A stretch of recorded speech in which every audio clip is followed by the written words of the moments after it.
You're listening to Workplace Perspective, an employment law podcast presented by Sapphire Legal. Workplace Perspective is a regular podcast series for employers and employees focusing on education, training, and the law to help organizations of all sizes develop and maintain successful workplace relationships.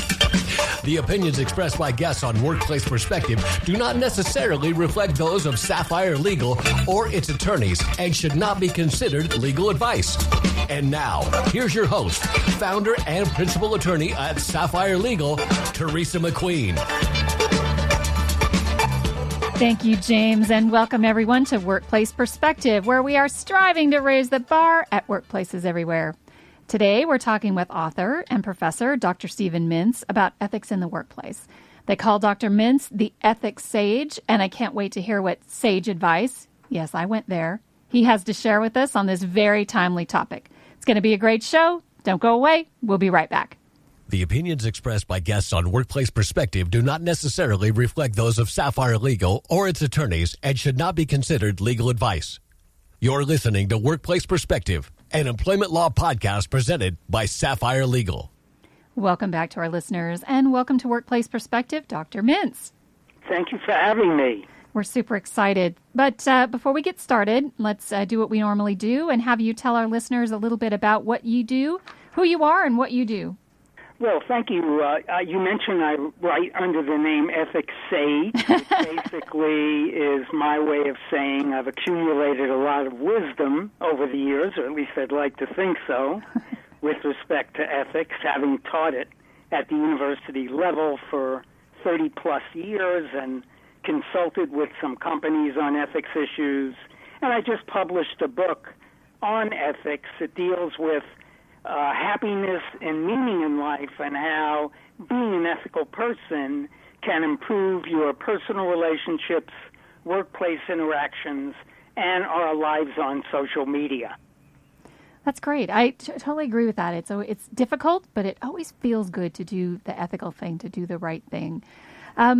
Before we get started, and as we join into our, jump kind of into our topic, why don't you first kind of tell us what you mean when you talk about ethical behavior in a workplace context? Well, I think we have to start with what ethics is in general, because the workplace is just one outlet for behavior. But in general, we could go back to the golden rule and how do we treat other people.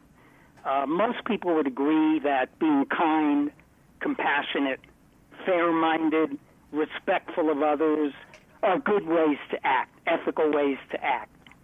So we start with that, and then when you put it in a workplace context, we're talking about how companies treat their employees and other stakeholders, how they make decisions, whether they consider the consequences of their actions on those who will be affected by those actions. Okay, so as you're talking, I'm kind of thinking it's like it's more than a moral compass. Would you agree with that or no? Well, I think you do have to have a moral compass, if for no other reason than to recognize there are ethical issues. Because if we don't recognize it, and that's part of the problem, I think, today, not only in the workplace but society, do people recognize they even have an ethical issue, which again we could say is, sure, your actions and decisions affect others, so how you treat them is an ethical issue. But a lot of ethics is common sense as well. I mean, we shouldn't shout at people in the workplace because we have a difference of opinion. We should be able to discuss our differences openly, with civility. Of course, this is something that's a problem in society in general today. Oh, I agree. I do civility training, and it's near and dear to my heart, that topic as well. And I really agree. It is common sense, but it's funny how many times we need to be reminded about the basic sort of things. And I always teach in my anti-harassment trainings that one way to combat unethical behavior or harassing, retaliatory, discriminatory conduct is to impart to employees, to train, to teach on the power of ethical behavior and how you can stem those behaviors by creating a more ethical workplace. In that regard, let's jump into it. How do you think? Well, I'm curious about this. Do you think that you can teach ethics to an organization? I say that because I do. I think that through their employees you can, but I'm talking about the structure, the entity that is the organization. Do you think you can teach ethics to the structural organization? Well, I always get those questions from students. Some of them don't believe I could teach ethics to them, so, And I say, look, I could teach it. Whether you'll learn it or not is another issue. Absolutely. So you can certainly teach it at the organizational level, but you have to have an open-minded leadership that they want to learn these things, evaluate their own behavior and systems, and be open to changing to have a more ethical organization, because they are, after all, the leaders, and the workers are going to take their cue from what the leaders do and say. Yeah, I agree with that. We've talked about that on a lot of our shows with regard to employee engagement and corporate culture and all that kind of stuff. And I think that ethics just sort of rounds itself sort of into that. Right. How have you found that organizations sort of come to the realization in your experience? Have you had an experience, I guess, where organizations have sort of come to the realization that, hey, I think we have an issue that needs to be addressed? What are those beyond the obvious? They're being sued for unethical behavior, but on a more sort of everyday average situation. Have you come across any scenarios like that? Sure. It's usually when organizations have systems in place for employees to report things that they think are unethical, something going wrong in the company. You mentioned sexual harassment. That's certainly a good example of it. And employees have to feel that they won't be retaliated against for making these assertions, whether it's sexual harassment or financial statement fraud. So what employees tend to look for is what we call an ethical tone at the top, meaning a culture is set that the company takes this seriously. And they can set that tone simply through policies, simply by acting the way they're asking the employees to act. It's not do what I say, not what I do, not that kind of a culture. Mm-hmm. So it's measuring an ethical culture is how do you do business rather than what you do in business. So how you do it says a lot about your ethical standards.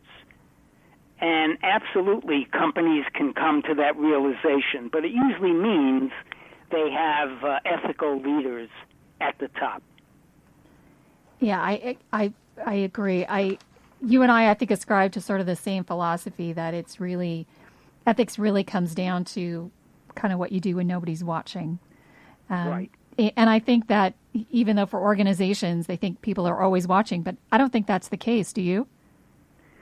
No, I think people in organizations tend to think, unfortunately, that they can get away with things because people are not watching, or what their behavior is, the actions they take are not going to become known. Of course, these days with social media, the 24/7 cycle and the digital media, most things do eventually get uncovered. But maybe companies haven't come to that realization yet, but that's when they get into trouble. And that's, of course, something that they have to prevent. It's just a matter of sending a message that ethical behavior will be rewarded, unethical behavior will not be rewarded, may be punished for it. Now, how you do that, it's an example of the devil is in the details, but it can be done through performance evaluation, just incorporating an ethical measure, that sort of thing. Yeah, I like that idea about sort of creating an atmosphere that really makes it easy to do the right thing and kind of difficult to do the wrong thing. I think that's kind of what you're saying as well. Exactly. And I like that because it really does make it easier, so that when someone, if you can create that environment, that it really does create this this idea that when someone does behave in an unethical manner, they sort of stand out from the crowd. And it, makes it easy to kind of shine a light on that person and say, okay, here's our issue and we need to address it. So right. Employees tend to act the way they think they will be rewarded, whether if it's producing a large amount of sales, market share, or being ethical. So just have to put ethics on that same level as other top priorities. Yeah, because the flip side of that, right, is that those very same things, the desire for reward, the desire for recognition, that's also a gateway or an alleyway towards unethical behavior, don't you think? Well, it can be, and the one thing I always am reluctant to say about reward ethical behavior is we should be ethical because it's the right thing to do. Absolutely. Because it makes us feel good about what we've done. We've helped somebody. We've done things that have produced positive results for the company, and unethical behavior generally doesn't. If not in the short term, it will in the long term tend to catch up with you. So, yeah, I think that's very important.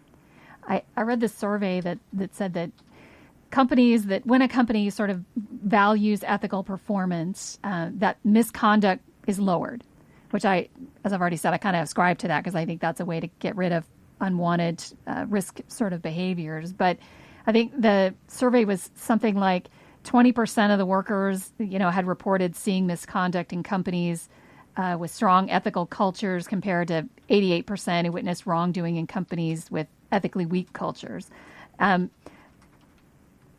With that kind of in mind, what do you see as some of the more common ethical danger zones from a company perspective? Well, there's quite a few of them. It's the tone at the top that I mentioned before. That top management is always sending this message about ethical behavior. Companies need to stress sort of what I would call stakeholder capitalism rather than shareholder capitalism, which is the traditional notion to maximize profits. If employees see that companies care about a broader group of stakeholders, including, of course, themselves, their own well-being, that they're treated fairly, but also customers, customer comes first, that sort of mentality, even in dealing with suppliers and other stakeholders, that tends to give a lot of confidence of employees that the company is serious about ethical behavior, and we're going to take our cue from that. Companies have to avoid basically what I would say is rationalizing unethical behavior. That happens a lot, especially in the field that I grew up in, which is accounting and financial reporting, where they put pressure on an employee to go along with financial wrongdoing, and they basically say, look, this is a one-time request. Just go along this one time. We won't ask you to do it again. Well, rarely does it work that way, because once you go along with wrongdoing, you start to slide down the proverbial ethical slippery slope, where it becomes more difficult to turn around and, let's say, reclaim the moral high ground. Yeah, absolutely. Absolutely. Well, time is going fast. We're going to take a quick break. And when we come back, more thoughts from Dr. Mintz on ethical behavior in the workplace. Stay with us. We'll be right back. I'm more resourceful than I thought. My suit can still make an impression. My video games are still game changers. And my lamp can bring others a bright future. Because when I donate my stuff to Goodwill, it helps fund job placement and training for people right in my community. Now my stuff gets a second chance. And will give someone in my community a second chance, too. Goodwill. Donate stuff, create jobs. Find your nearest donation center at goodwill.org. That's goodwill.org. This message brought to you by Goodwill and the Ad Council. If you enjoyed today's show, do this. Share us. Like us. Give us a review on your favorite podcast app. It sure means a lot to us, and it ensures that more people tune in and raise the bar at workplaces everywhere.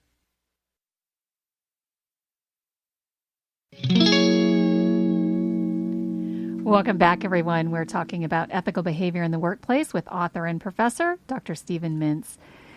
So, Dr. Mintz, let's switch gears a little bit and talk about the challenges that employees face when it comes to ethical behavior in the workplace.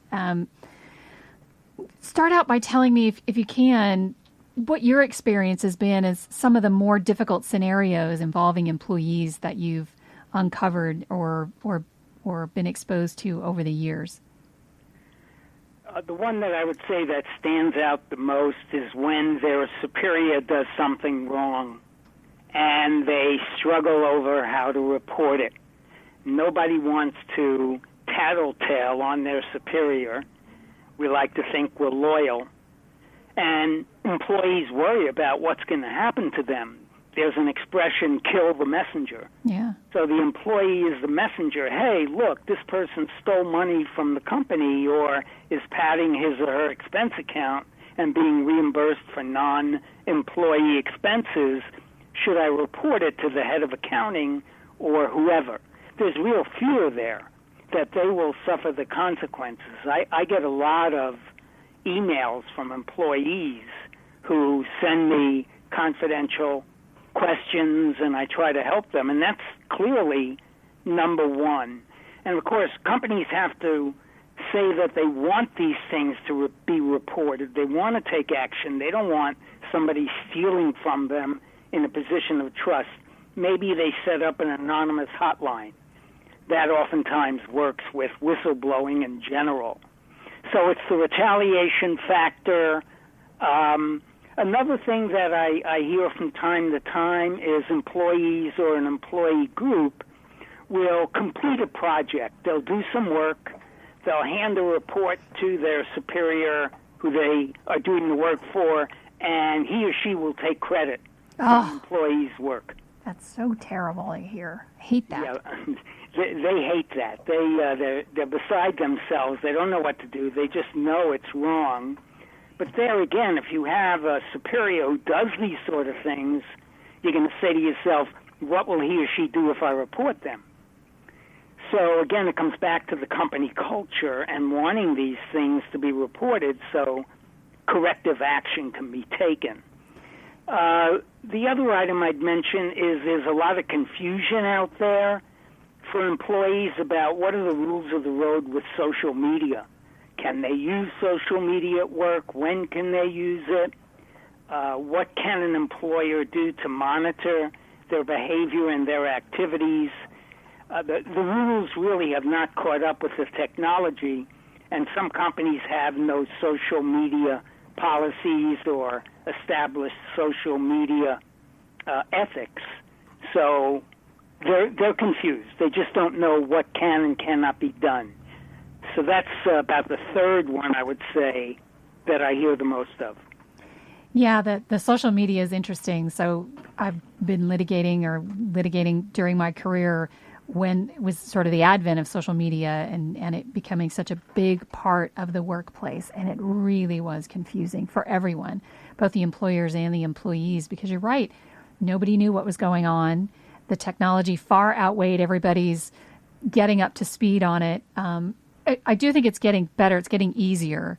Everybody's becoming a little more comfortable with it, and the boundaries are getting a little more defined. Like anything, there's been enough litigation now that people are kind of starting to get a handle on it. But the confusion and the fear of retaliation, I hear that a lot because I get calls from employees asking about, what do I do? Like you said, the moral wrong of somebody took credit for my work. And then, of course, the more serious allegations where there's actually been an implication of fraud or something, where they feel this tremendous need to step forward, and yet there's that fear. So I thought it was interesting when you were talking in the beginning about ethics in general, about being kind, that it took being kind and all these other things. And I thought, you know what it takes? It takes being strong. That's true.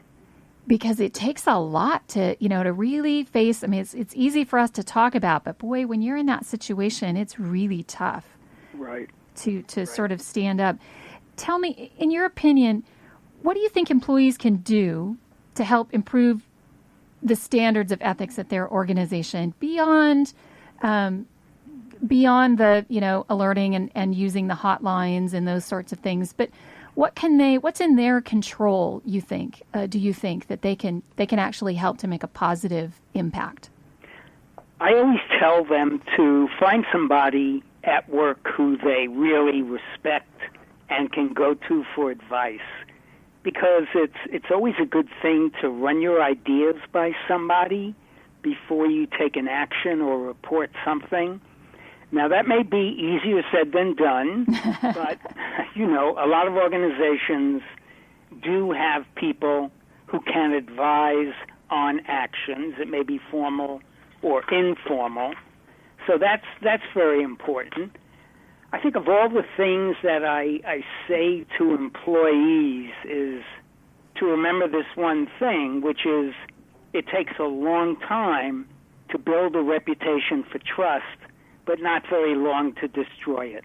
Absolutely. I mean, all we have to think of is people like Harvey Weinstein, Bernie Madoff, Lance Armstrong. There are so many examples of people who were at the top of their game, and then something came out that was, of course, terrible, and, they destroyed their reputation. They're never the same again. They're never viewed the same by society. Right.